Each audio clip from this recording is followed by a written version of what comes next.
Mars glows like a rusty beacon in our night sky, calling to us across 40 million miles of empty space. For generations, we've dreamed of walking on its alien surface, of planting flags in its crimson soil, of becoming a truly spacefaring civilization.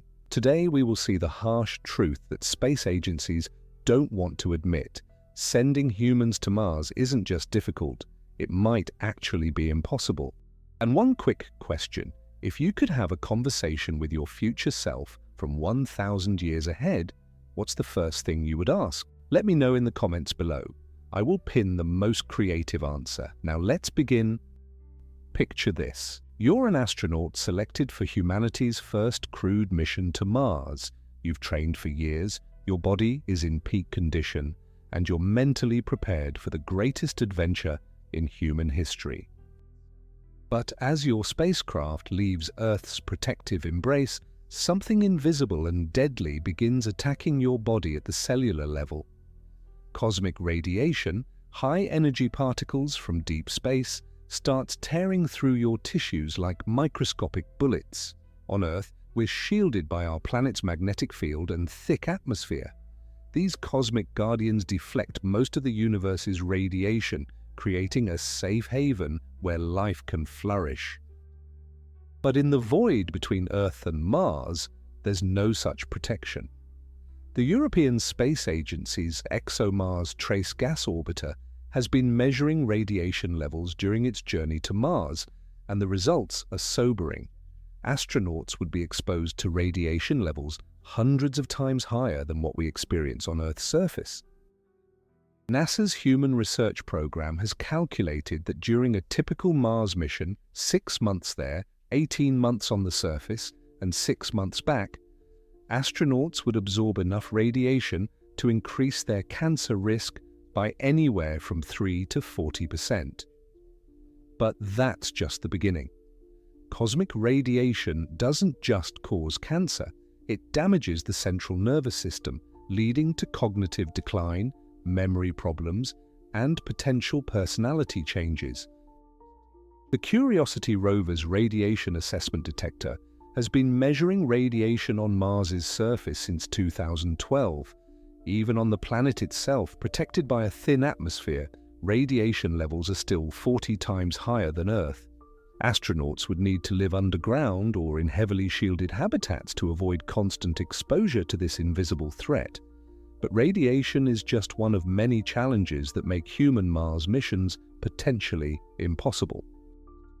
Consider the journey itself. 6 to 9 months trapped in a spacecraft smaller than a typical apartment, with the same people, eating the same recycled food, breathing recycled air, knowing that Earth is becoming a tiny blue dot behind you, and help is literally millions of miles away. The psychological effects of such isolation are already apparent in much shorter missions.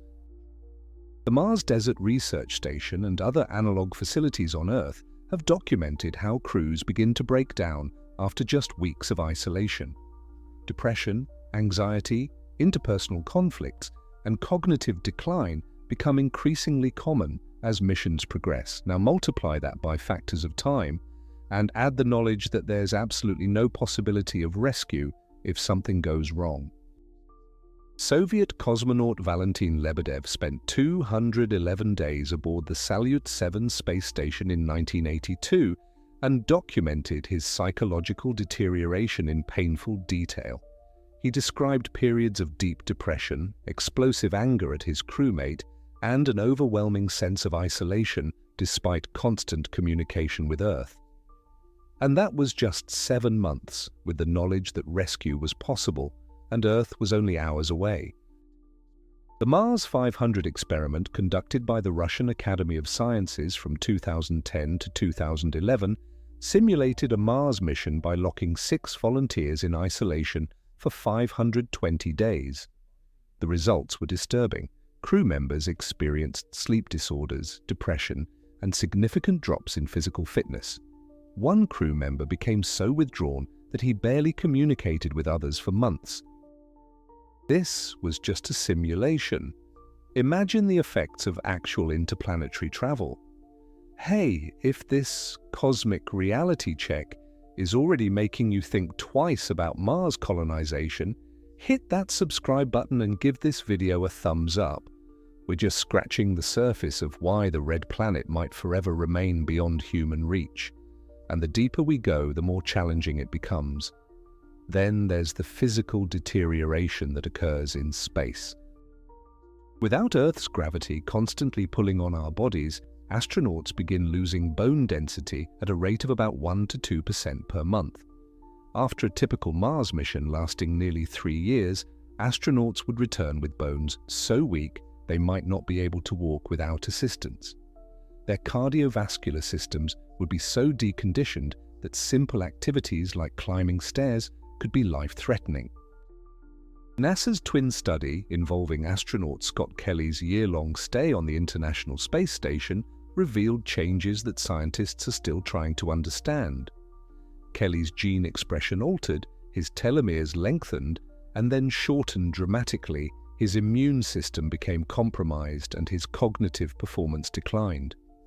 These changes occurred during just 1 year in low Earth orbit, still protected by Earth's magnetosphere. A Mars mission would involve nearly 3 times that duration in deep space. The microgravity environment also affects the vestibular system, the inner ear organs responsible for balance and spatial orientation. Astronauts returning from long-duration missions often experience severe dizziness, nausea, and disorientation that can last for months.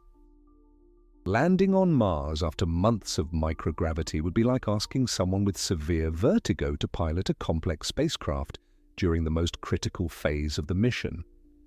But perhaps the most insurmountable challenge isn't physical or psychological, it's logistical. A human Mars mission would require transporting everything needed to keep people alive for nearly 3 years: food, water, oxygen, spare parts, medical supplies, and fuel for the return journey. The mass requirements are staggering. Current estimates suggest that a Mars mission would require launching between 800 and 1,200 tons of equipment and supplies into space. To put this in perspective, the International Space Station has a mass of about 420 tons and took over 40 launches to assemble. A Mars mission would require more than twice that mass, and it all needs to work perfectly for years without the possibility of resupply or repair from Earth. Every component, every system, every backup must function flawlessly because there's no calling for help when you're 40 million miles from home. The Space Launch System, NASA's most powerful rocket designed specifically for deep space missions, can send about 26 tons to Mars. That means a human Mars mission would require somewhere between 30 and 50 launches, each costing over $2 billion. We're talking about a program that would cost several $100 billion, making it more expensive than any single project in human history. But even if we somehow solved the cost problem and launched all that equipment successfully, we'd still face the brutal reality of orbital mechanics. Earth and Mars don't orbit the Sun in perfect circles. They follow elliptical paths that bring them closer together or farther apart over time. The distance between our two worlds varies from about 35 million miles at closest approach to over 250 million miles when they're on opposite sides of the Sun. This cosmic dance creates launch windows that occur only once every 26 months when the planets align properly for efficient travel. Miss your window and you're stuck waiting over 2 years for the next opportunity. But here's the terrifying part. Once you launch, you're committed.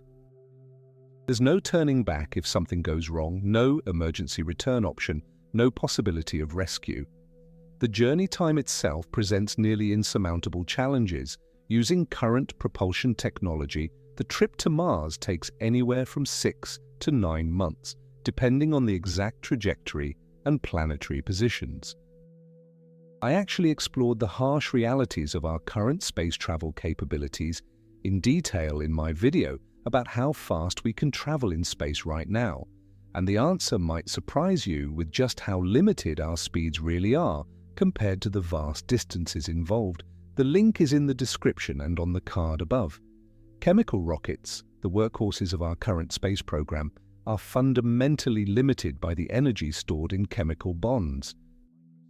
The space shuttle's main engines could achieve exhaust velocities of about 4.5 kilometers per second, impressive by human standards, but painfully slow for interplanetary travel. Even NASA's Space Launch System, designed specifically for Mars missions, can only shave weeks off the journey time compared to older systems. Ion drives like those used on the Dawn mission to visit asteroids Vesta and Ceres are far more efficient, but produce thrust so gentle it takes years to build up significant velocity. The European Space Agency's Bepi-Colombo mission to Mercury will take 7 years to complete a journey that light makes in less than 4 minutes. These systems are perfect for robotic missions with unlimited time, but humans can't wait years for their spacecraft to slowly spiral out to Mars. Nuclear thermal rockets could potentially cut Mars transit times in half, but they come with their own set of impossible challenges. The Nuclear Engine for Rocket Vehicle Application Program, or NERVA, was successfully tested in the 1960s and 70s, proving the technology works. But launching nuclear reactors into space raises obvious safety concerns, and the political hurdles may be insurmountable. Even with advanced propulsion, the timing constraints of orbital mechanics create a psychological nightmare. Imagine being told that your return trip to Earth depends on waiting exactly 18 to 20 months on Mars for the planets to align properly. You can't leave early if there's an emergency. You can't stay longer if you make an important discovery. You're trapped by the cosmic clockwork of planetary motion. During those 18 months on Mars, Earth and Mars will be at their maximum separation, over 250 million miles apart. Radio signals traveling at the speed of light would take up to 24 minutes each way. That means a simple, "How are you doing?" message from Earth takes 48 minutes to complete. Real-time conversation becomes impossible. Astronauts would be more isolated from human contact than anyone in history. The communication delays also make mission control impossible. When the Mars Pathfinder mission landed in 1997, engineers had to wait 14 minutes to know if their commands had been received, and another 14 minutes to see the results. During critical operations like landing or takeoff, astronauts would be completely on their own, making life or death decisions without any input from Earth. But perhaps the most insidious threat to human Mars missions is something we're only beginning to understand: the effects of space radiation on the brain. Recent studies using particle accelerators to simulate cosmic rays have revealed that exposure to high-energy particles causes inflammation in brain tissue, leading to cognitive decline and behavioral changes. Mice exposed to simulated space radiation show reduced problem-solving abilities, increased anxiety, and impaired memory formation. The Apollo astronauts, who spent only a few days beyond Earth's magnetic field, reported strange visual phenomena, flashes of light caused by cosmic rays hitting their retinas. Some described seeing cosmic fireflies, even with their eyes closed. During a Mars mission lasting nearly 3 years, astronauts would experience millions of these particle impacts, potentially causing cumulative brain damage that we don't yet understand. NASA's Human Research Program has identified 16 critical risks to human space exploration, and cosmic radiation tops the list.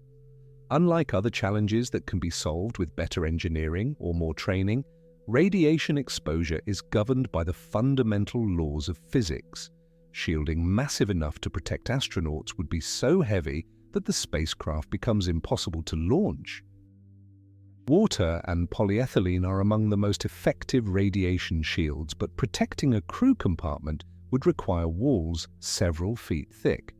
The mass penalty would be enormous, potentially requiring dozens of additional launches just to carry the shielding.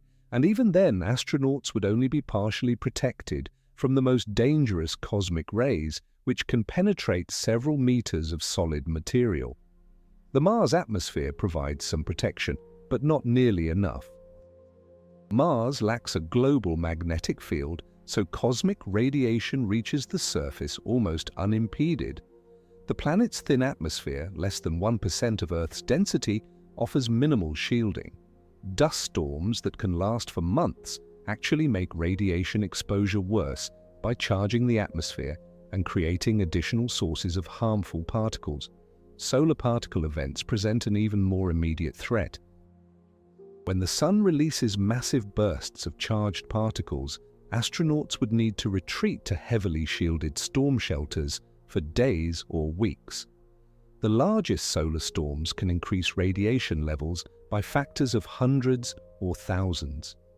If such an event occurred during a spacewalk on Mars, astronauts could receive fatal doses of radiation in minutes.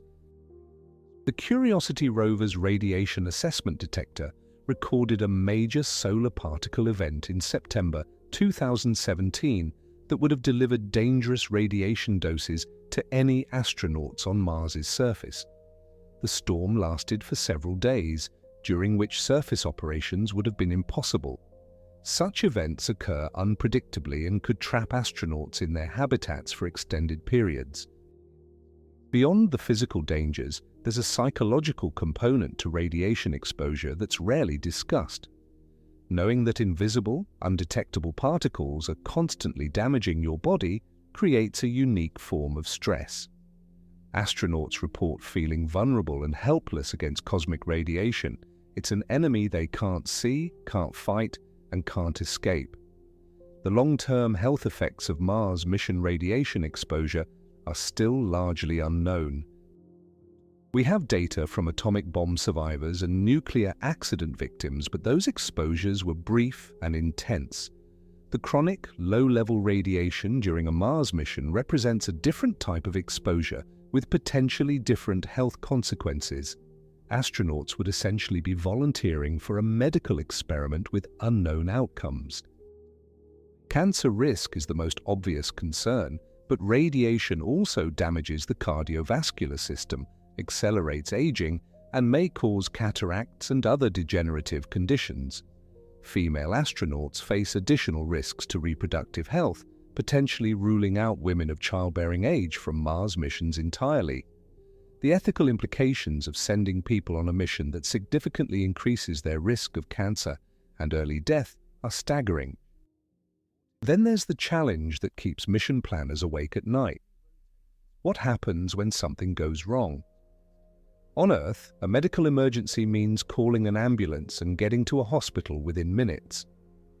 On the International Space Station, emergency evacuation to Earth takes just a few hours, but on Mars, astronauts would be completely on their own for nearly 3 years, with no possibility of rescue or medical evacuation.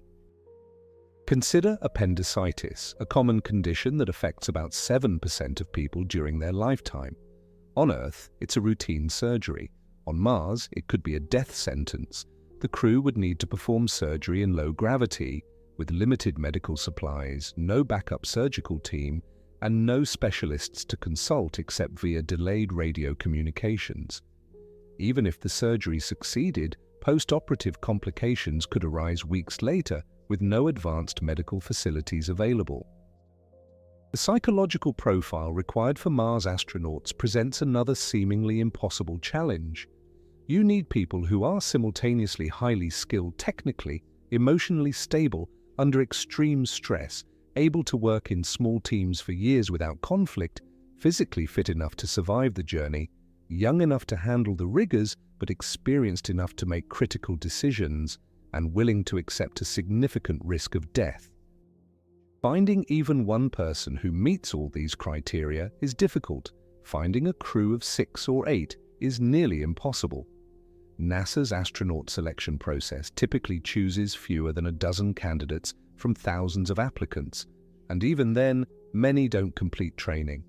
The psychological screening for a Mars mission would need to be far more rigorous than anything we've ever attempted. Astronauts would need to demonstrate not just technical competence, but the ability to maintain mental health during years of isolation, confinement, and constant, life-threatening danger. The social dynamics of small crews during extended isolation are poorly understood but clearly problematic. The Mars 500 simulation revealed that crew members form alliances, develop conflicts, and sometimes become completely withdrawn. In one case, a simulated mission control conflict led to the crew essentially going on strike, refusing to follow instructions for days. On an actual Mars mission, such breakdowns could be fatal for everyone involved. Cultural and personality differences that seem minor on Earth become magnified in confined spaces over long periods. The Russians and Americans on the International Space Station occasionally clash despite extensive cultural training and selection. Language barriers, different approaches to problem-solving, and varying attitudes toward risk and authority all become critical issues when there's no escape from interpersonal tension. But even if we solved all the human factors, the technical challenges of keeping people alive on Mars are staggering. Every system must work perfectly for years with no possibility of resupply or advanced repair. The life support systems alone represent engineering challenges that may be insurmountable with current technology. Oxygen production on Mars would likely rely on the MOXIE system, the Mars Oxygen In Situ Resource Utilization Experiment currently being tested by the Perseverance rover. This device extracts oxygen from the carbon dioxide in Mars' atmosphere, but it produces only about 5 grams of oxygen per hour.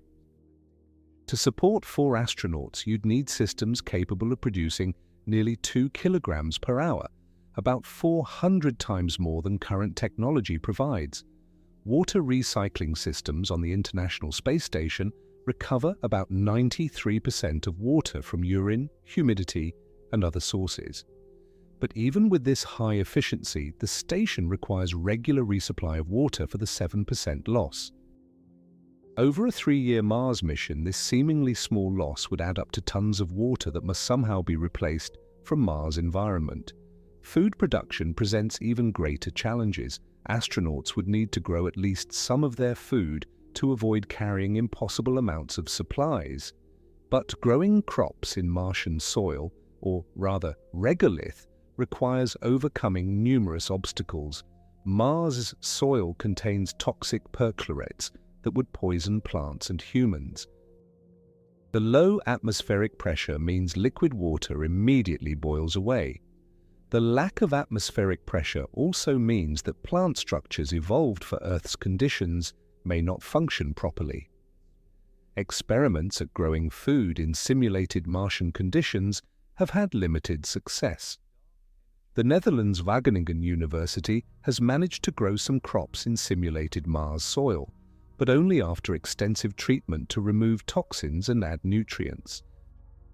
The energy requirements for heating, lighting, and pressurizing growing facilities on Mars would be enormous, requiring nuclear power systems that don't currently exist in portable form. The Martian environment itself seems almost designed to kill humans. Dust storms can last for months and cover the entire planet, reducing solar power generation and creating static electricity that damages equipment. The fine dust particles are highly abrasive and potentially toxic. They could clog air filters, damage spacesuits, and cause serious health problems if inhaled. Mars's low atmospheric pressure means that without a pressurized suit, human blood would literally boil at body temperature. A small puncture in a spacesuit would be fatal within minutes. The atmosphere is 96% carbon dioxide with almost no oxygen, making it completely unbreathable. Even with full life support, astronauts would be living in an environment that's actively trying to kill them every moment. Temperature swings on Mars are extreme, ranging from about 70 degrees Fahrenheit during summer at the equator to minus 125 degrees Fahrenheit at the poles during winter. Even at the landing site, temperatures could vary by over 100 degrees between day and night.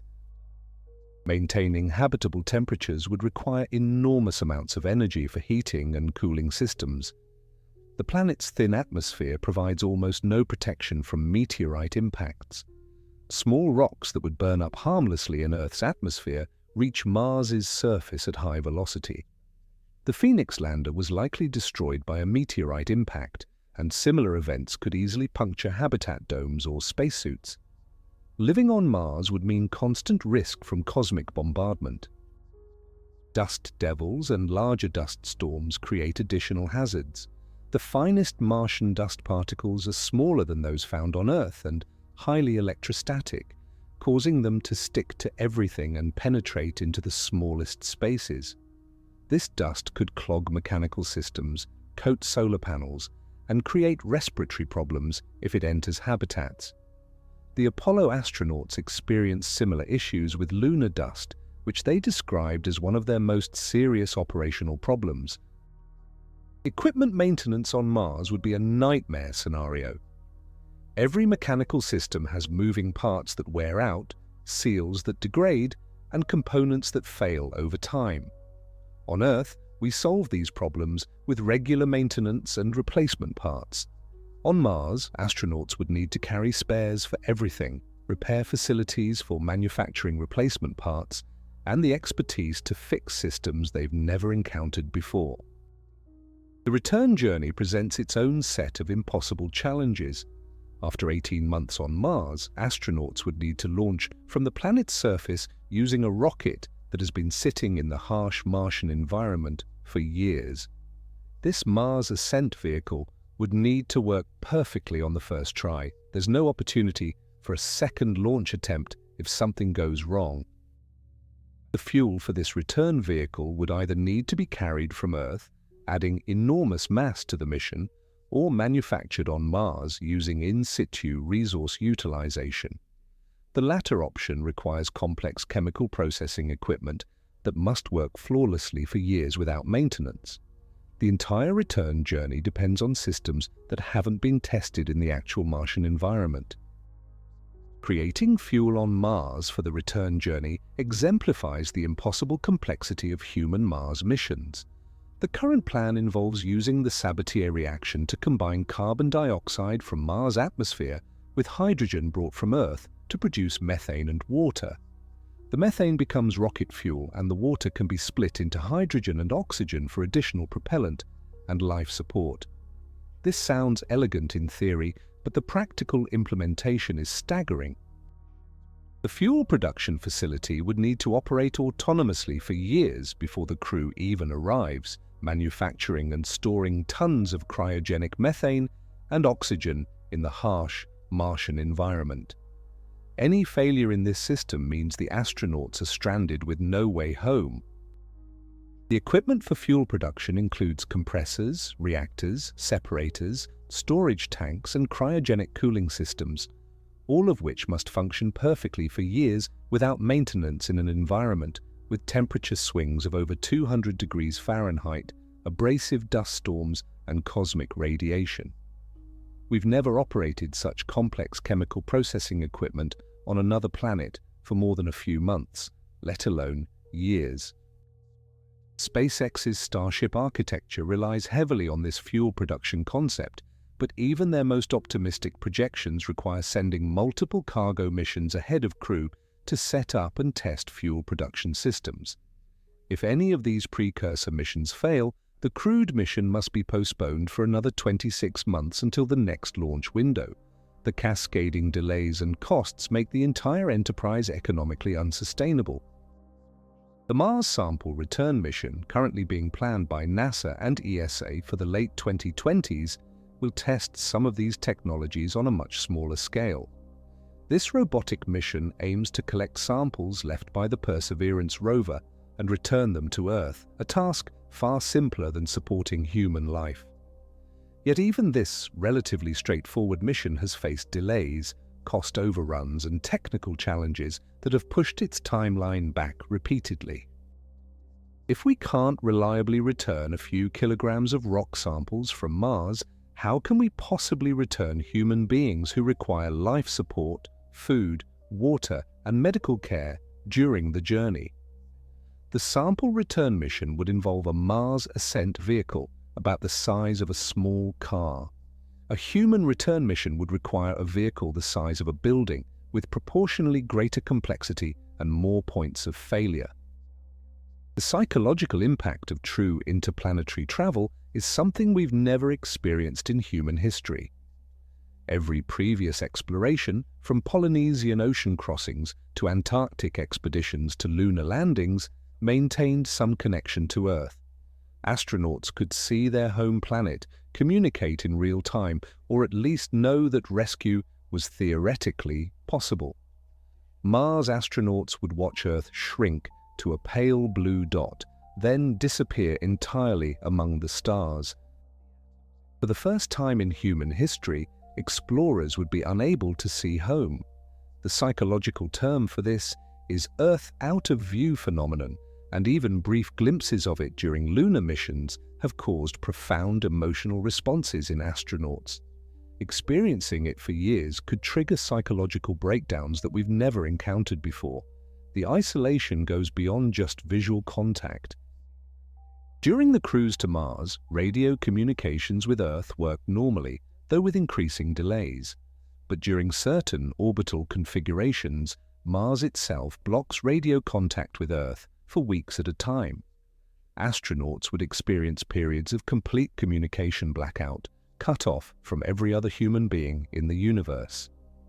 These communication blackouts occur predictably based on orbital mechanics, but they create psychological pressure that's hard to imagine. Knowing that you can't call for help, can't speak to loved ones, and can't even send a message that anyone will receive for weeks creates a unique form of stress that could trigger mental health crises at the worst possible times. The sheer number of systems that must work perfectly creates reliability requirements that may be impossible to achieve. The International Space Station has experienced thousands of component failures over its operational lifetime. Pumps, computers, life support systems, power supplies, and countless other critical components. Ground controllers and visiting crews constantly repair and replace failed systems. A Mars mission would need the same level of reliability, but with no possibility of resupply or expert repair. Every component must be built to last years beyond its normal design life in an environment we've never tested thoroughly with no backup support from Earth. The probability of critical system failure approaches certainty over such extended timescales. Redundancy, having backup systems for everything critical, becomes a mass nightmare. If every vital system needs 2 or 3 backups to ensure mission success, the spacecraft becomes so massive it's impossible to launch. But without redundancy, single-point failures doom the entire crew.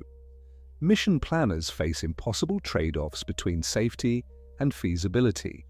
The Hubble Space Telescope provides a sobering example of long-term system reliability.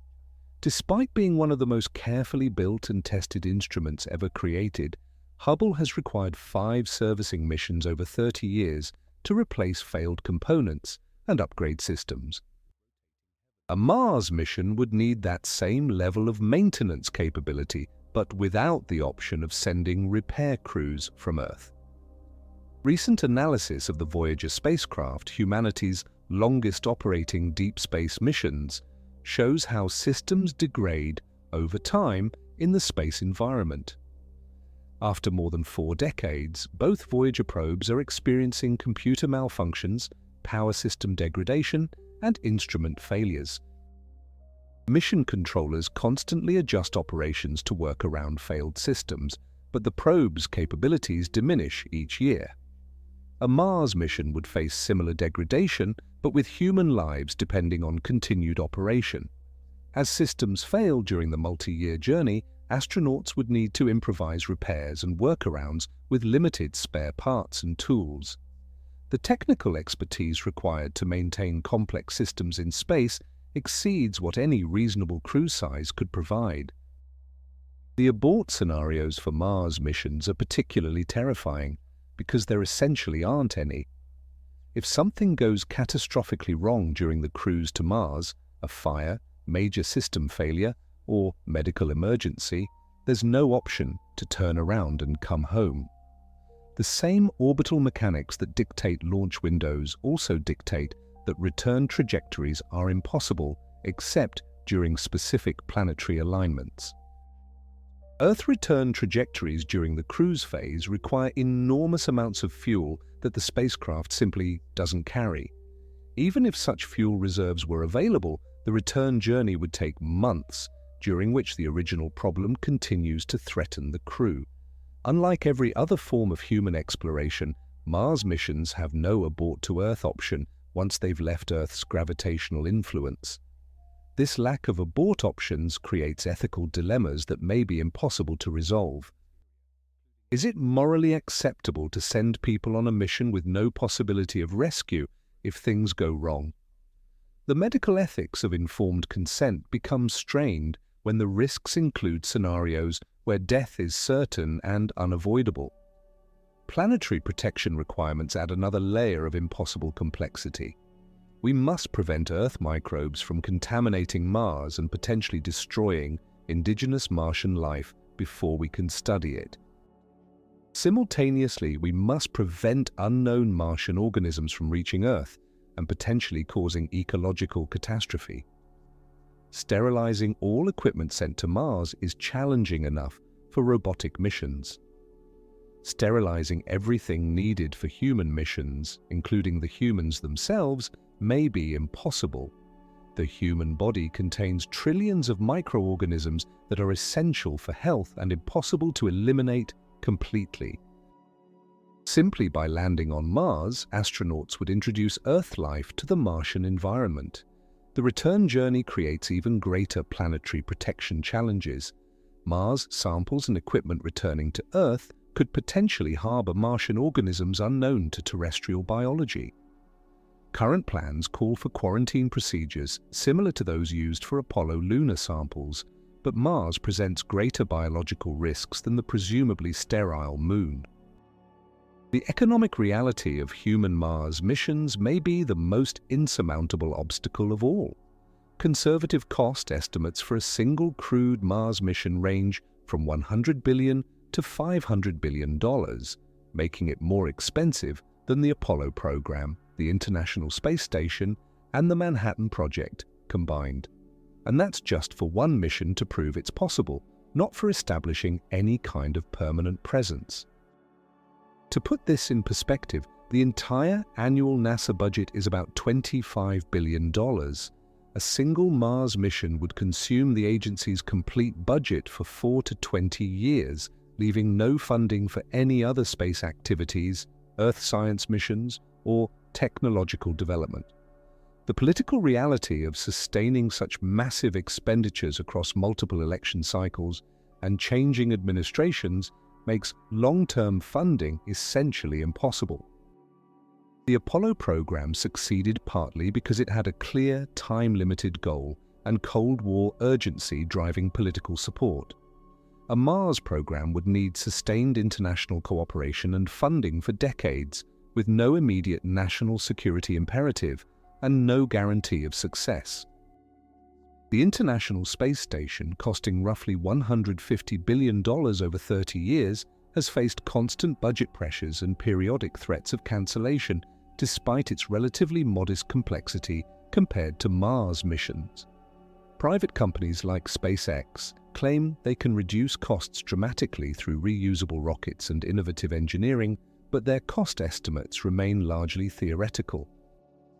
The Falcon Heavy can launch about 64 tons to Mars for roughly $150 million, impressive by current standards, but still requiring dozens of launches for a human mission. Even at SpaceX's optimistic pricing, the launch costs alone would exceed $20 billion. The development timeline for Mars missions stretches across multiple decades, during which political priorities, international relationships, and technological landscapes will change unpredictably. The James Webb Space Telescope took nearly 30 years from conception to launch, facing numerous delays, budget increases, and near cancellations. A Mars program would be far more complex and politically vulnerable over much longer timescales. International cooperation, essential for sharing costs and expertise, brings its own impossibilities. The International Space Station partnership has generally worked well, but it's also faced significant tensions over political conflicts, differing national priorities, and varying technical approaches. Recent geopolitical events have strained even this successful collaboration, with Russia threatening to withdraw from the partnership. A Mars mission would require unprecedented international coordination, with crew selection, mission planning, and resource allocation subject to complex diplomatic negotiations. The failure of any partner nation to meet its commitments could doom the entire mission, and political conflicts on Earth could strand astronauts on Mars with no possibility of rescue or return. The technical standards and safety cultures of different space agencies vary significantly, creating integration challenges that go beyond simple engineering problems. NASA's extremely risk-averse approach, developed after the Challenger and Columbia disasters, contrasts sharply with the more aggressive risk tolerance of newer space agencies and private companies. Reconciling these different approaches for crew safety on a Mars mission may be impossible. Even the crew selection process becomes politically charged when multiple nations are involved. Which countries get astronaut slots? How are crew positions allocated? What happens if geopolitical relationships change during the mission? The Columbia disaster investigation revealed how international crew dynamics can complicate emergency procedures, and those complications would be magnified during a Mars mission with no possibility of rescue. The risk assessment for Mars missions reveals probability distributions that make mission approval virtually impossible under current safety standards. NASA's own studies suggest the probability of crew loss during a Mars mission could be as high as 40%, rates that would be unacceptable for any other human endeavor. Even optimistic estimates put crew loss probability above 10%, far exceeding acceptable risk levels for civilian space activities. These risk calculations account only for known hazards, radiation exposure, system failures, medical emergencies, and landing accidents. Unknown risks, by definition, can't be quantified, but historically represent significant threats to exploration missions. The Apollo program faced numerous near disasters that weren't anticipated during planning, from oxygen tank explosions to computer overloads to parachute failures. Mars missions would operate for years in an environment we've barely begun to understand, using technologies that have never been tested under actual mission conditions. The unknown risks could easily exceed the known ones, making overall mission risk impossible to calculate accurately. Crew members would essentially be volunteering for an experiment with unknowable outcomes. The ethical implications of such high-risk missions create moral dilemmas that space agencies struggle to address. Is it acceptable to send people on missions where death is likely? How do we balance scientific advancement against human life? What obligations do we have to crew families and future generations? These questions become more acute when mission risks approach levels typically associated with military combat operations. Medical care during Mars missions presents challenges that may be fundamentally unsolvable. The human body can develop thousands of different medical conditions, from appendicitis and heart attacks to broken bones and psychiatric emergencies. A Mars crew would need medical capabilities equivalent to a small hospital, including surgical equipment, diagnostic tools, pharmaceuticals, and expertise across multiple medical specialties. The mass and volume requirements for comprehensive medical equipment would be enormous. An MRI machine weighs several tons, requires extensive shielding and cooling systems, and needs regular maintenance by specialized technicians. Even basic surgical equipment for emergency procedures adds significant mass and complexity to an already overwhelming mission profile.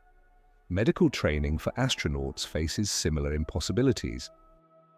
Current astronauts receive basic medical training equivalent to emergency medical technicians, but Mars missions would require surgical capabilities, diagnostic expertise, and treatment skills across multiple medical specialties. No individual can master all these skills to the level needed for independent practice, yet crew size limitations prevent carrying multiple medical specialists. The psychological support infrastructure that enables current space missions would be completely absent on Mars. Astronauts on the International Space Station have regular video conferences with psychiatrists, family counseling sessions, and immediate medical evacuation if psychological problems become severe. Mars astronauts would have none of these support systems during the most stressful and dangerous period of their lives. Medication management over multi-year missions presents unique challenges. Many pharmaceuticals degrade over time, especially under space radiation. Psychiatric medications, pain management drugs, and antibiotics may lose potency or become toxic during extended storage. The pharmacological needs of crew members could change dramatically during the mission, requiring medications that weren't originally included. The social dynamics of permanent isolation with the same small group become increasingly problematic over time. Earth-based isolation studies show that interpersonal conflicts intensify during extended confinement, sometimes leading to complete breakdown of group cooperation. The Mars 500 simulation experienced significant social problems despite careful crew selection and psychological monitoring. Cultural and gender dynamics add additional complexity to crew interactions during extended isolation. Mixed-gender crews face unique challenges regarding privacy, relationships, and social dynamics that are poorly understood for multi-year missions. Same-gender crews may experience different but equally challenging social dynamics. No configuration eliminates interpersonal risks during such extended isolation.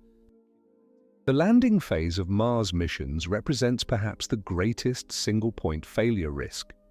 Current Mars landing technology has about a 70% success rate for robotic missions weighing less than 1 ton. A human lander would be orders of magnitude more complex and massive, significantly increasing the probability of failure.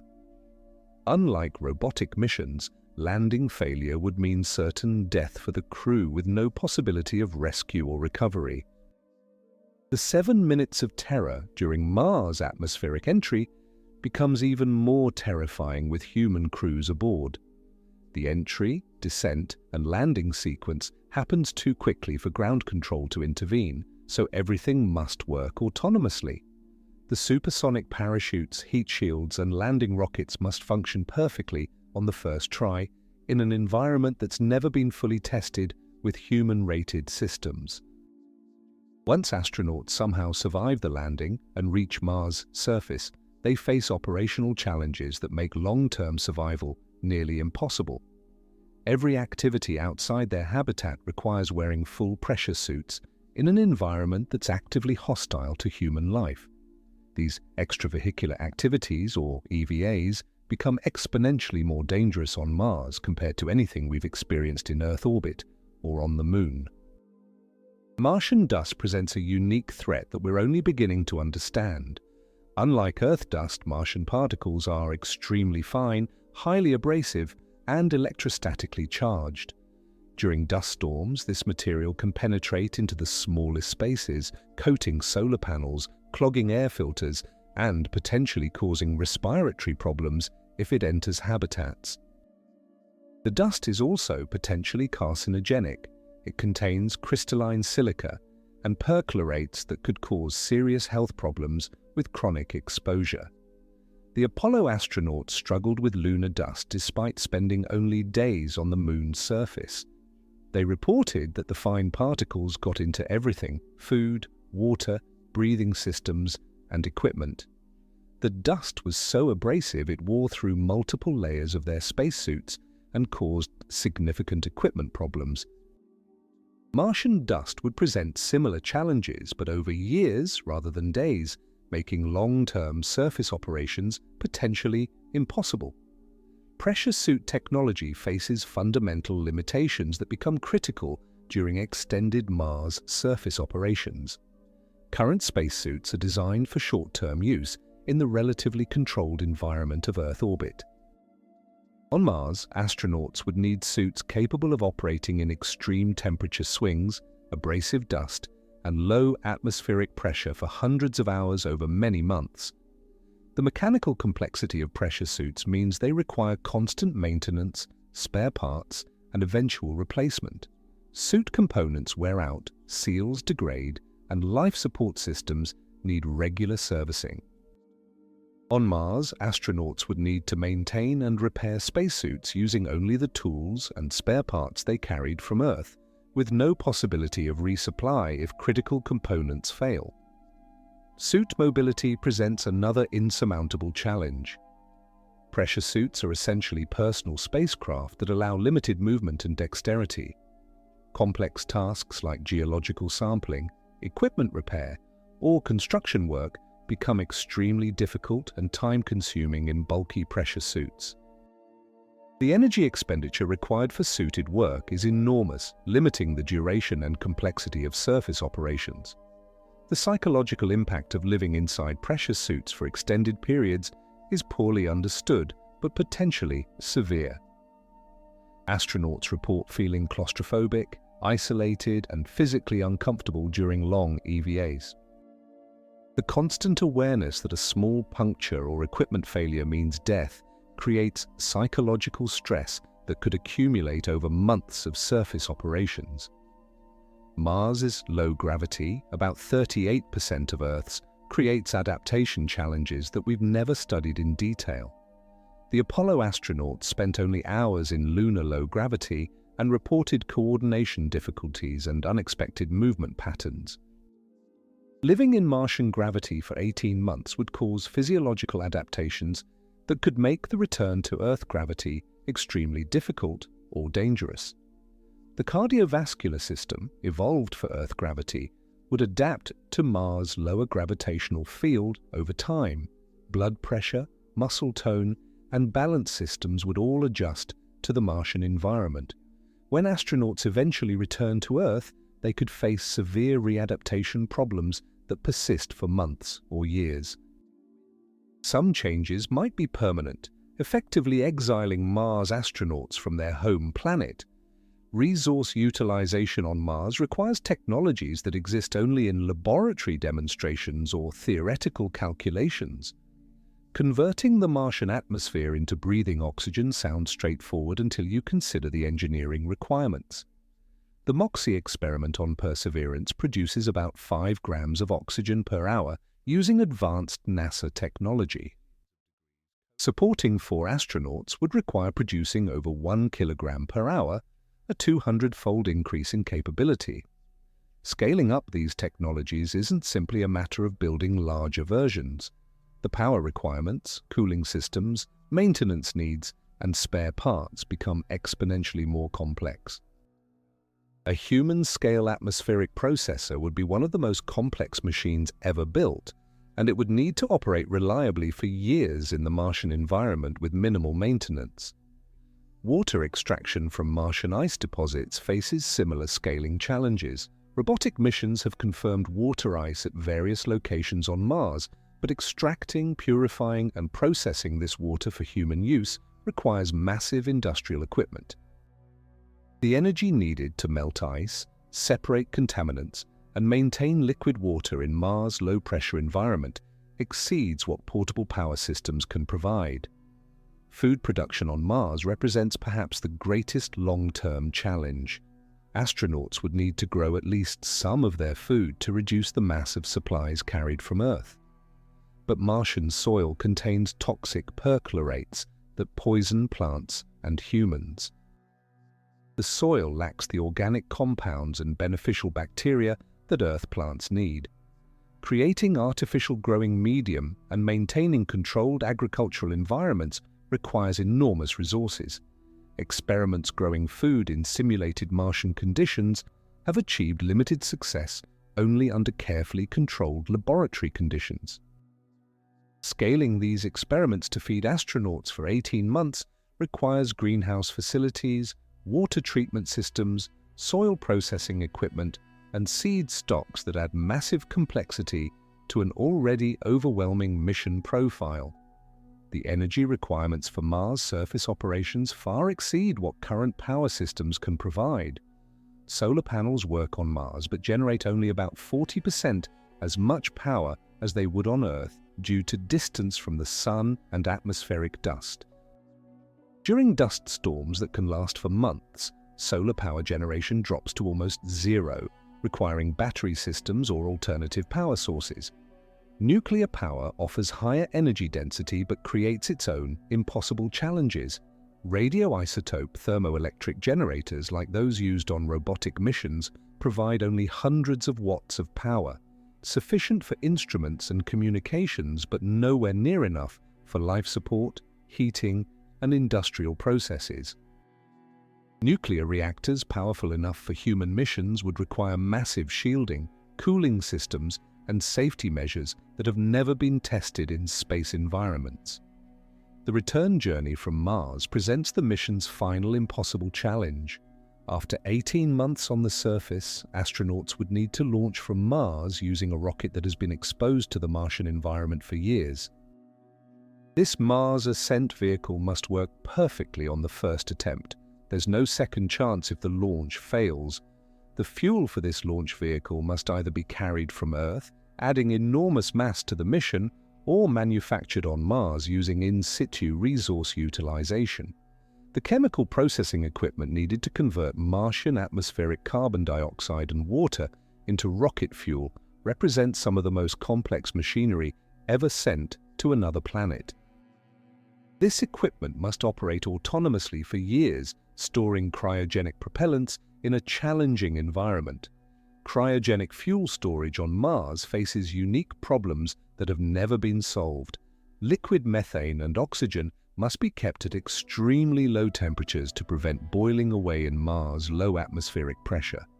The energy required for continuous refrigeration over years would be enormous. Any failure in the cooling systems would result in fuel loss, potentially stranding the crew permanently. The psychological pressure of depending on untested fuel production and storage systems would be overwhelming for astronauts. Unlike every other aspect of the mission where backup systems and redundancy provide some safety margin, the return fuel represents a single point of failure that determines whether they ever see Earth again.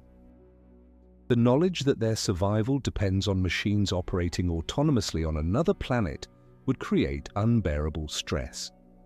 Launch operations from Mars would need to be conducted with minimal ground support and no possibility of mission control assistance due to communication delays. Everything must work autonomously, from fuel loading and engine startup to orbital insertion and rendezvous with the Earth return vehicle. The complexity of these operations, combined with the impossibility of rescue if something goes wrong, makes successful launch from Mars highly unlikely. The rendezvous and docking operations in Mars orbit present navigation and timing challenges that dwarf anything we've attempted in human spaceflight. The crew returning from the surface must precisely match orbits with their Earth return vehicle, which has been waiting in Mars orbit for 18 months, exposed to radiation, micrometeorite impacts, and system degradation. Unlike the International Space Station, where ground control can guide docking operations in real time, Mars orbital operations must be conducted autonomously with communication delays of up to 24 minutes. The orbital mechanics around Mars are significantly more complex than Earth operations. Mars' two small moons, Phobos and Deimos, create gravitational perturbations that affect spacecraft orbits over time. The planet's irregular gravitational field, caused by massive geological features like Olympus Mons, introduces additional orbital uncertainties. After months in Mars orbit, the Earth return vehicle's orbit would have changed in ways that are difficult to predict precisely from Earth. Mars' thin atmosphere extends much higher than Earth's, creating drag effects that slowly decay spacecraft orbits. The Earth return vehicle would need periodic orbital adjustments to maintain its altitude, consuming fuel that might be needed for the return journey. Each orbital maneuver introduces additional complexity and potential failure points in an already overwhelmingly complex mission. The The psychological state of astronauts attempting orbital rendezvous after 18 months on Mars would be compromised by radiation exposure, stress, and the enormous pressure of knowing this is their only chance to return home. The precision required for orbital operations demands peak mental performance, but the accumulated effects of the Mars mission would likely impair cognitive function at the critical moment when it's most needed. Once astronauts somehow complete the rendezvous and transfer to their Earth return vehicle, they face 6 to 9 months of interplanetary cruise in a spacecraft that has been sitting in space for over 2 years. Every system aboard this vehicle would have experienced cosmic radiation, thermal cycling, micrometeorite impacts, and mechanical wear without any maintenance or inspection. The probability that critical systems would still function normally after such extended exposure approaches 0. Life support systems that must operate for the return journey include atmospheric recycling, water recovery, waste management, and thermal control, all systems that regularly fail on the International Space Station despite constant maintenance and regular replacement of components. The Earth return vehicle would need to sustain crew members using systems that haven't been serviced for years, with no possibility of repair or replacement if failures occur. The radiation exposure during the return journey would be added to the already dangerous doses accumulated during the cruise to Mars and surface operations. By this point in the mission, astronauts would have absorbed radiation levels that significantly increase cancer risk and may have already caused cognitive impairment. The additional exposure during return flight could push radiation doses into ranges that cause acute radiation syndrome or other immediate health effects. Communication with Earth during the return journey would become increasingly important as the crew deals with isolation, stress, and potential system failures, but the psychological value of these communications would be severely limited by growing time delays. As the spacecraft travels away from Mars toward Earth, communication delays first decrease, then increase again as Earth's orbital motion carries it away from the spacecraft's trajectory. The approach and landing phase at Earth presents final challenges that could doom the mission even after successful completion of all other phases. Astronauts returning from Mars would be in significantly compromised physical condition after nearly 3 years in space. Their bone density, muscle mass, and cardiovascular fitness would be severely degraded. Their vision may have changed due to intracranial pressure effects, and their cognitive function could be impaired by radiation exposure. Earth atmospheric entry from interplanetary speeds is far more challenging than return from low Earth orbit. The Apollo command modules returning from the Moon encountered entry velocities of about 11 kilometers per second. A Mars return vehicle would enter Earth's atmosphere at approximately 12 to 13 kilometers per second, generating higher heating loads and requiring more robust heat shield technology. The high-speed entry creates a plasma sheath around the spacecraft that blocks radio communications for several minutes, the dreaded blackout period during which mission control has no contact with the crew and no way to assist if problems develop.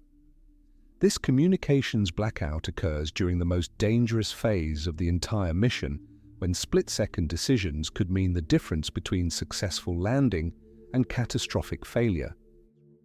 Parachute deployment and landing must occur while astronauts are in severely weakened physical condition from their extended space mission. The G-forces during atmospheric entry and parachute deployment could be dangerous or even fatal to crew members whose cardiovascular systems have adapted to years of microgravity. The violent motion and acceleration could cause consciousness loss at the critical moment when crew input is most needed. Emergency egress from the spacecraft after landing presents additional challenges for physically compromised crew members. If the spacecraft lands in water, astronauts would need to swim in heavy spacesuits while dealing with severely reduced physical capabilities. If the landing occurs on land in a remote area, crew members might be unable to walk or even crawl to safety, requiring immediate rescue operations. The medical condition of returning Mars astronauts would likely require immediate hospitalization and intensive care. The combination of radiation exposure, bone loss, muscle atrophy, cardiovascular deconditioning, and psychological stress could create medical emergencies that exceed the capabilities of typical rescue operations. Specialized medical teams would need to be standing by at multiple potential landing sites with equipment and expertise for treating space-related medical conditions. The long-term health effects on Mars mission veterans would be severe and potentially permanent. Radiation exposure levels during the mission would significantly increase lifetime cancer risk, potentially shortening life expectancy by years or decades. Bone density loss could predispose astronauts to fractures and mobility problems for the rest of their lives. Cognitive effects from radiation could cause permanent memory, attention, and reasoning deficits. Cardiovascular deconditioning from extended microgravity exposure might never fully reverse, leaving astronauts with permanent exercise limitations and increased risk of heart disease. Vision changes observed in current astronauts could become permanent, requiring corrective surgery or resulting in lasting visual impairment. The psychological trauma of the mission could cause long-term mental health problems requiring extensive treatment. The ethical implications of sending people on missions with such severe long-term health consequences are staggering. No other form of human exploration or research involves knowingly exposing participants to radiation levels that guarantee increased cancer risk and potential cognitive damage. The informed consent process would need to include detailed discussions of permanent disability, shortened life expectancy, and unknown health effects that may not become apparent until years after the mission.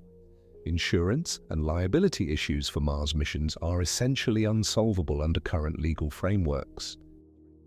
No insurance company would provide coverage for crew members facing such extreme risks, and government agencies would face unlimited liability for mission-related health problems that could persist for decades after return. The financial responsibility for long-term medical care, disability compensation, and family support could exceed the cost of the mission itself.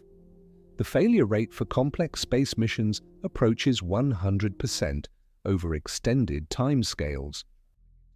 Every spacecraft ever built has eventually experienced critical system failures, and the longer the mission duration, the higher the probability of catastrophic failure. Mars missions lasting nearly 3 years would push reliability requirements far beyond anything we've ever achieved in space operations. The International Space Station provides the best available data on long-term spacecraft reliability, and the results are sobering.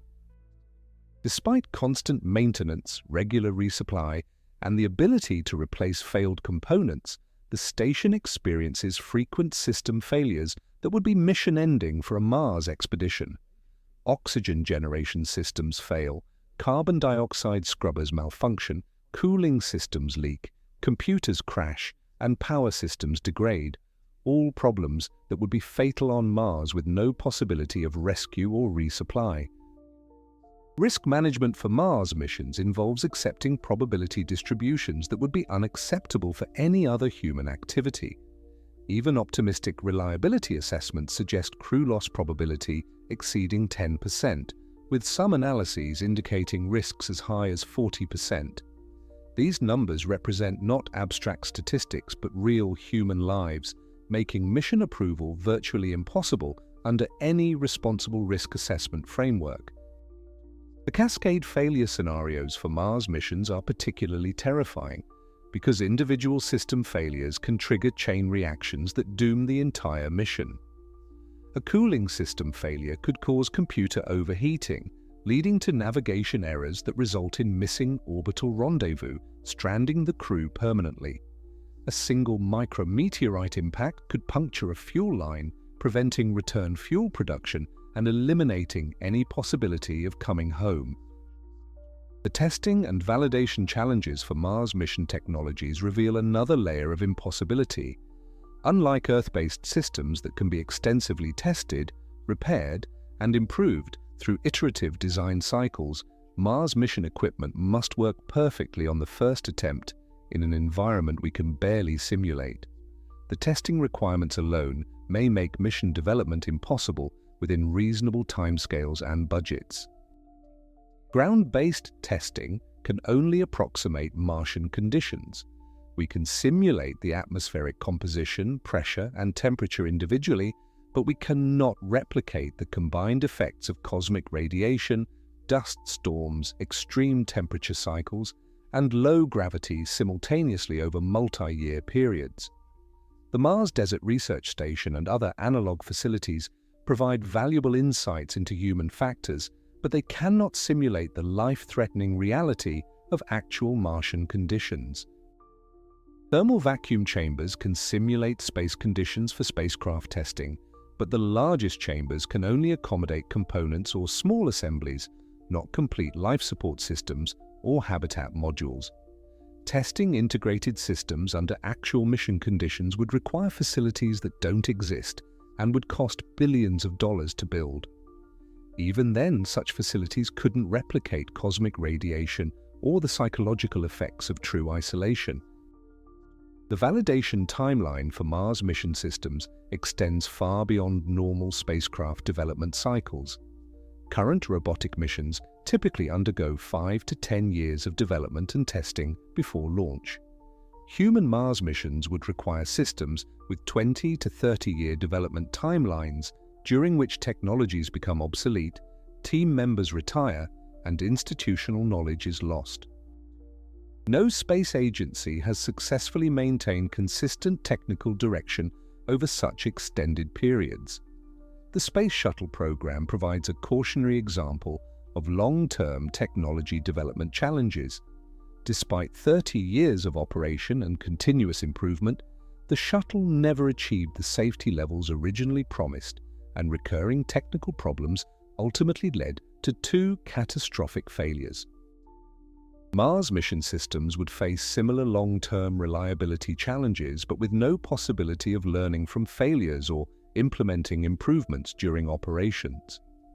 The integration challenges for Mars mission systems exceed anything attempted in space exploration. The International Space Station took over a decade to assemble in Earth orbit, with constant crew and ground support. A Mars mission would require pre-integrating all systems on Earth, then operating them for years without any opportunity for modification or repair.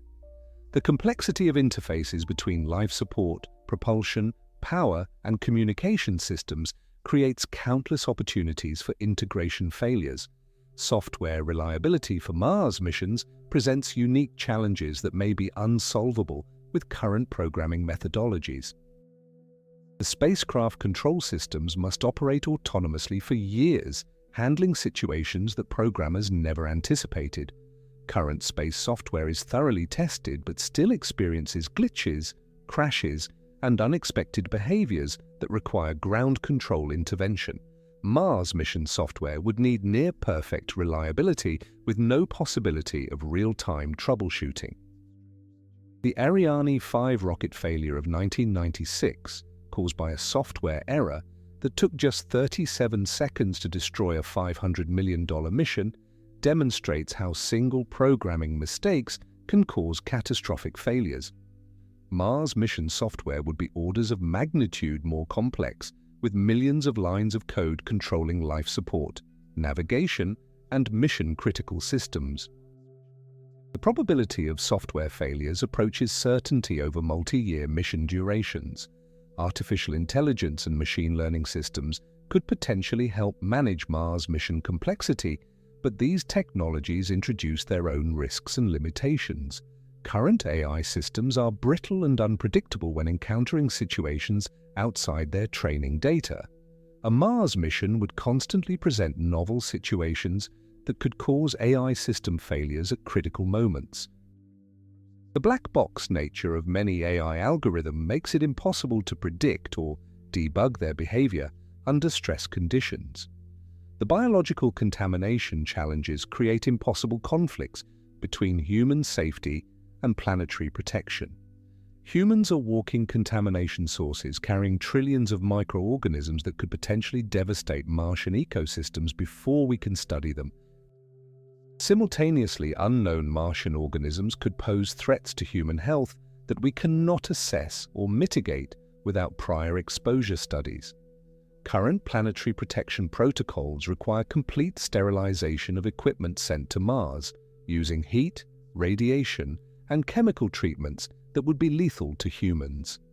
The contradiction between protecting Mars from Earth contamination and keeping humans alive creates irreconcilable conflicts in mission planning. Either we violate planetary protection principles, or we cannot send humans to Mars without first conducting extensive robotic studies that could take decades. The sample containment requirements for materials returning from Mars would be more stringent than anything ever attempted for biological containment. The Apollo lunar samples were quarantined for several weeks, but Mars samples could potentially harbor active organisms requiring indefinite containment. The biosafety Level 4 facilities used for the most dangerous terrestrial pathogens might be inadequate for completely unknown Martian biology. The environmental justice implications of Mars missions create ethical problems that space agencies struggle to address. The enormous resources required for human Mars exploration could address pressing problems like climate change, poverty, disease, and environmental destruction on Earth.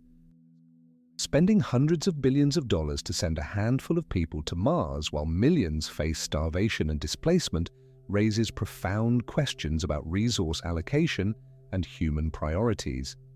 The opportunity cost of Mars missions extends beyond just financial resources to include the scientific and engineering talent diverted from other critical problems.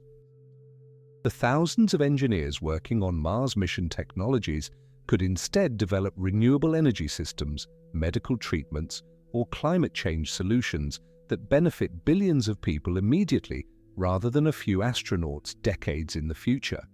Educational and inspirational arguments for Mars missions must be weighed against the reality that robotic exploration provides far greater scientific return per dollar invested. The Perseverance rover has conducted more geological analysis in 2 years than a human crew could accomplish during their entire surface stay, and at a tiny fraction of the cost and risk. Future robotic missions could provide even greater capabilities without risking human lives. The technological spin-offs from Mars mission development would certainly benefit society, but directed research targeting specific problems would likely yield greater returns than the indirect benefits of space exploration. The Apollo program generated valuable technologies, but most experts agree that directly funding computer, materials, and telecommunications research would have produced greater civilian benefits more quickly and at lower cost. The international cooperation required for Mars missions faces challenges that may be politically insurmountable. Recent geopolitical tensions have already strained space cooperation, with Russia threatening to withdraw from the International Space Station Partnership and China pursuing independent space development rather than international collaboration. The 20 to 30-year timeline for Mars mission development would span multiple political cycles and changing international relationships. Trade restrictions, technology export controls, and national security concerns create additional barriers to international cooperation on Mars missions. The technologies required for Mars exploration have obvious military applications, making technology sharing between nations politically sensitive.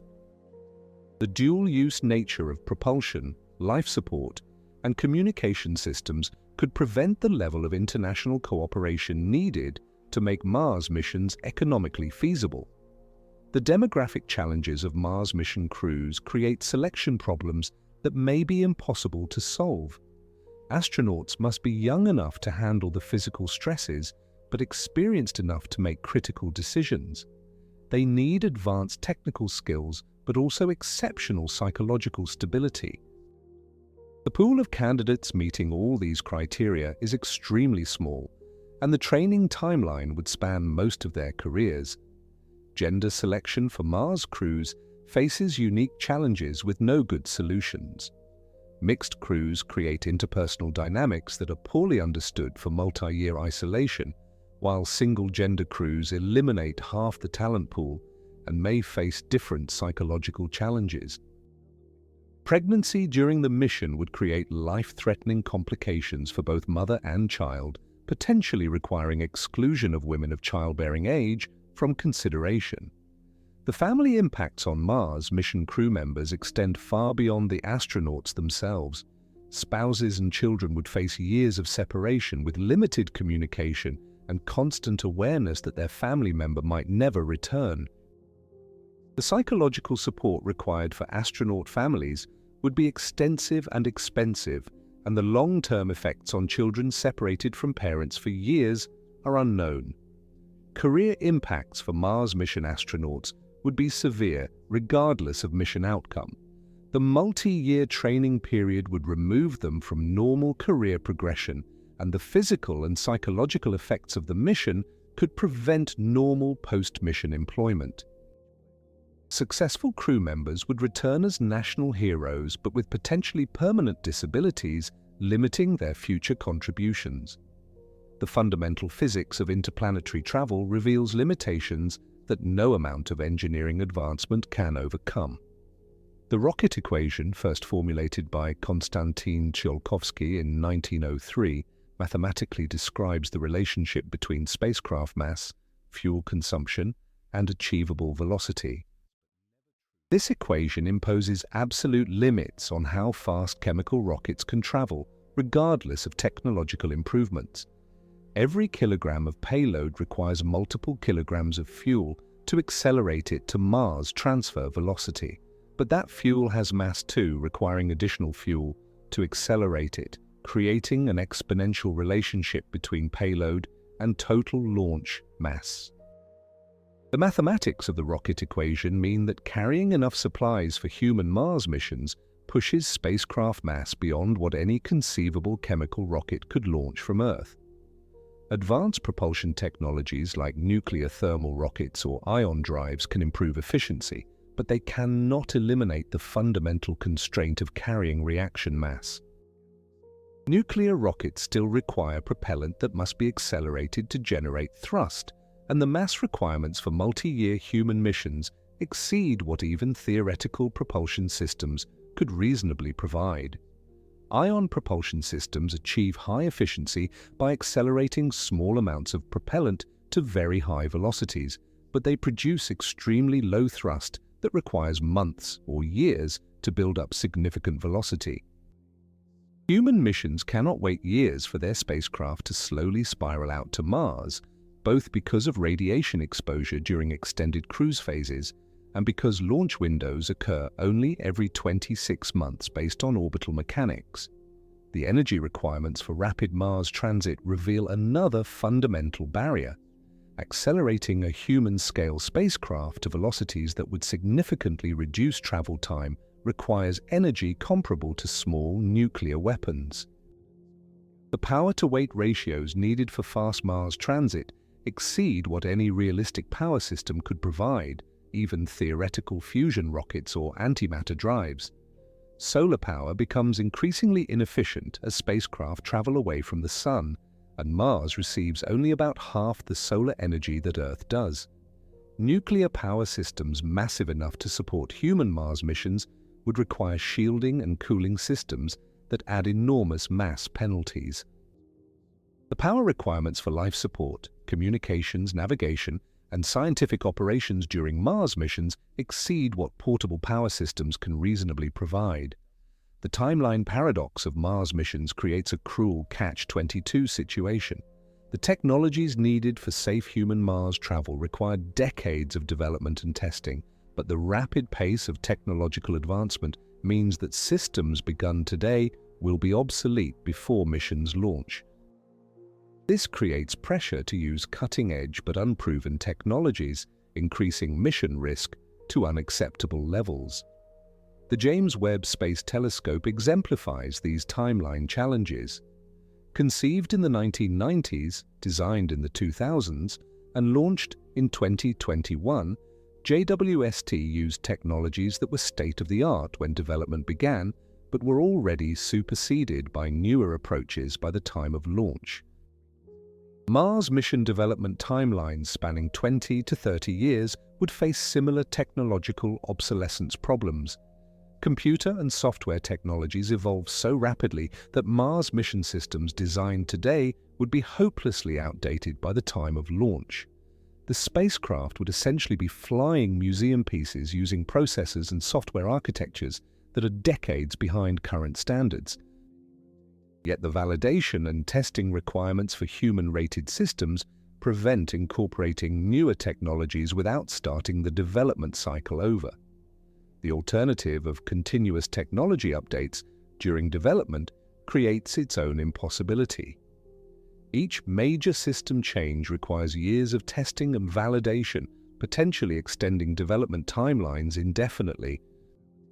The spiral of continuous improvement could prevent Mars missions from ever reaching completion, as engineers constantly chase advancing technology baselines.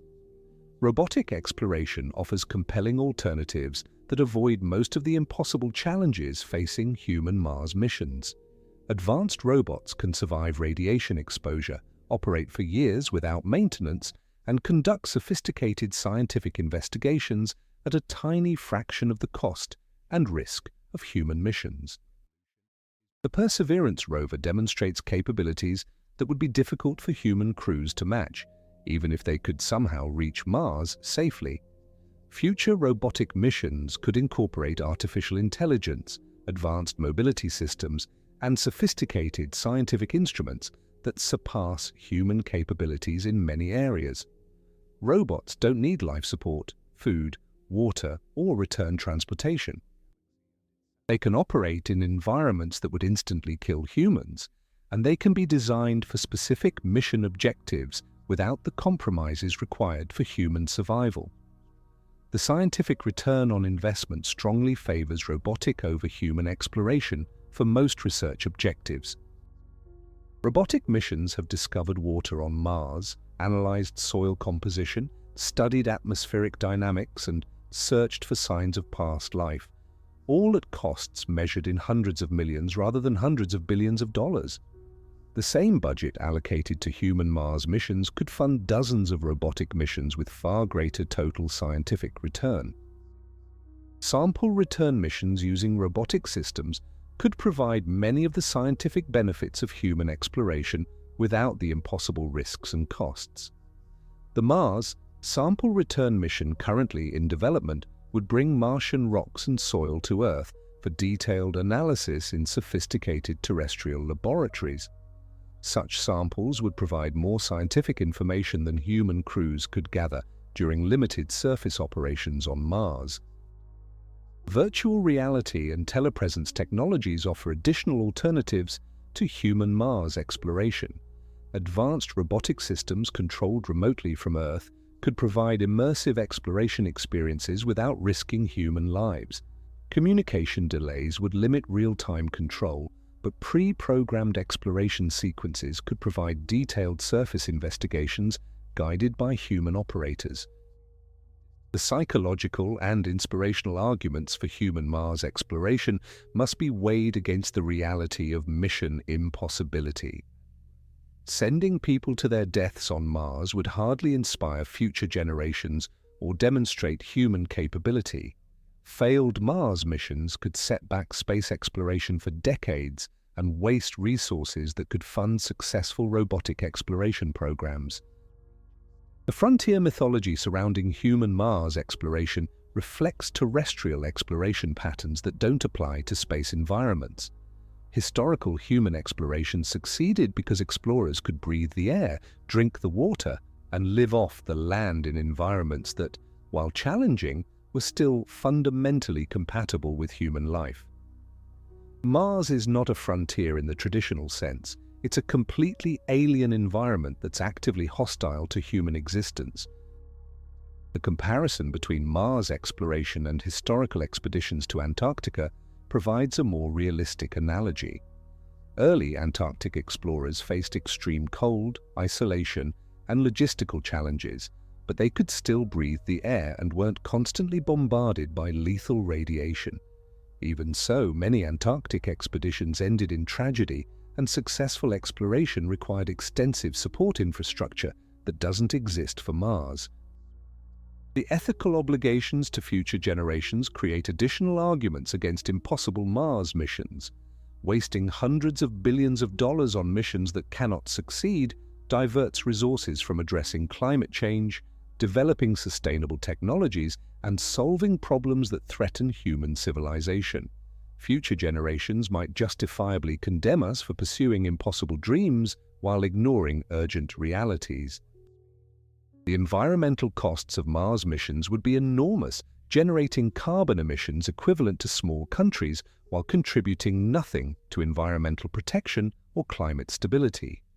The rocket fuel alone for Mars missions would produce massive amounts of carbon dioxide and other pollutants, exacerbating the very environmental problems that threaten human survival on Earth.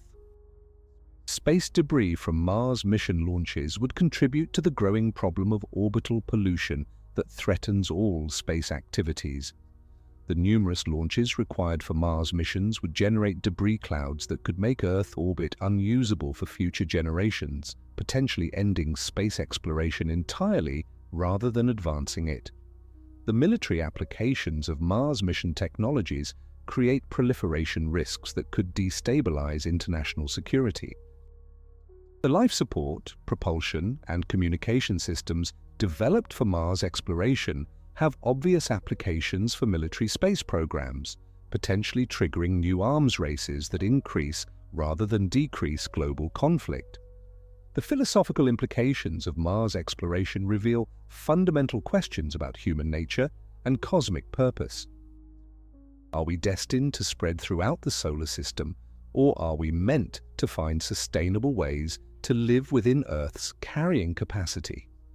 The resources required for Mars missions could instead develop technologies for living sustainably on Earth, potentially representing a wiser path forward.